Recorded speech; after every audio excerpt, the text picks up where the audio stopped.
harga jual aset modal seperti saham, obligasi, atau real estate dengan harga perolehan aset tersebut. Jika harga jual lebih tinggi daripada harga perolehan, maka akan terjadi capital gain. Sebagai contoh, jika seseorang membeli saham seharga $100 dan kemudian menjualnya dengan harga $150, maka capital gain yang dihasilkan adalah $50.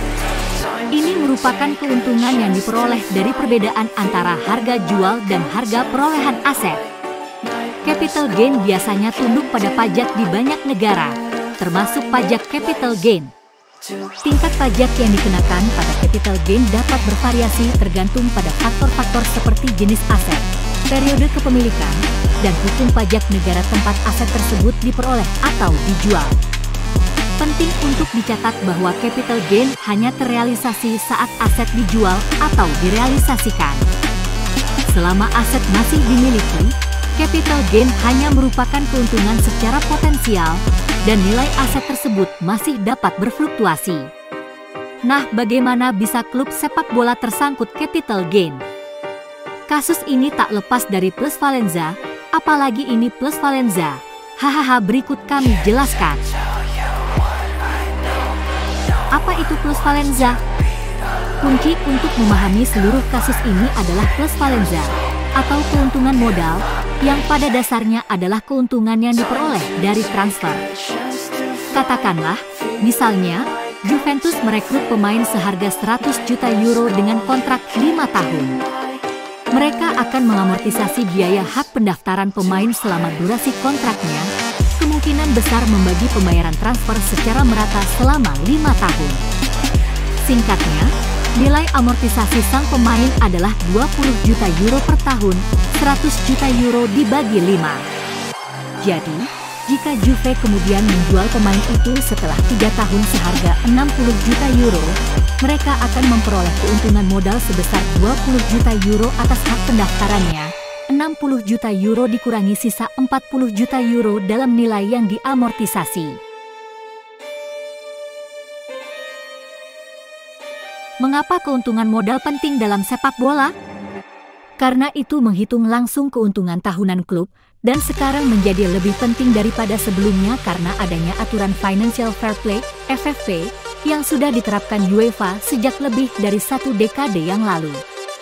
Seperti yang kita semua tahu, neraca klub berada di bawah pengawasan ketat akhir-akhir ini, dan mereka yang kedapatan melanggar aturan tersebut akan dikenai sanksi berat.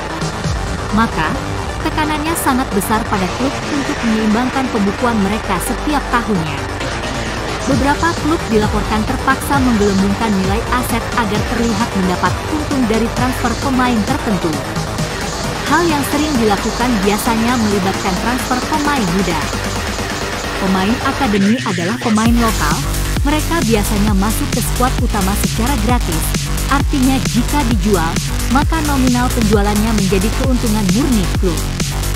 Karena harga pemain akademi yang tidak banyak dikenal orang dapat dinaikkan secara berlebihan, sulit untuk menilai harga mereka yang sebenarnya. Akibatnya, klub dapat menjual mereka dengan nominal yang terkadang tidak masuk akal, entah dalam kesepakatan pertukaran atau transfer plus uang tunai, untuk membantu menyeimbangkan pembukuan klub.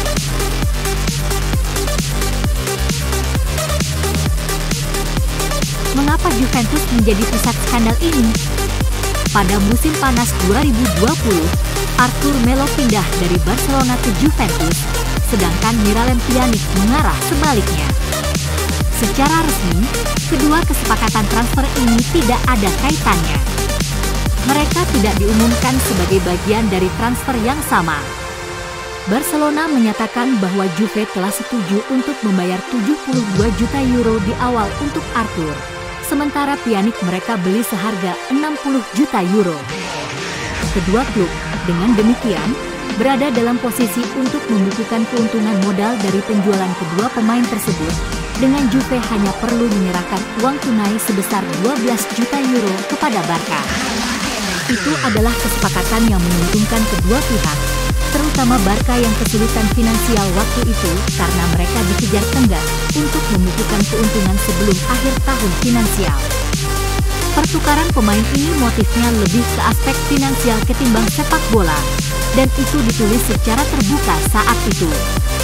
Masalahnya, tidak ada pemain yang performanya sepadan dengan harga mereka, terlebih dalam situasi ekonomi yang lagi goyah karena guncangan pandemi COVID-19 saat itu.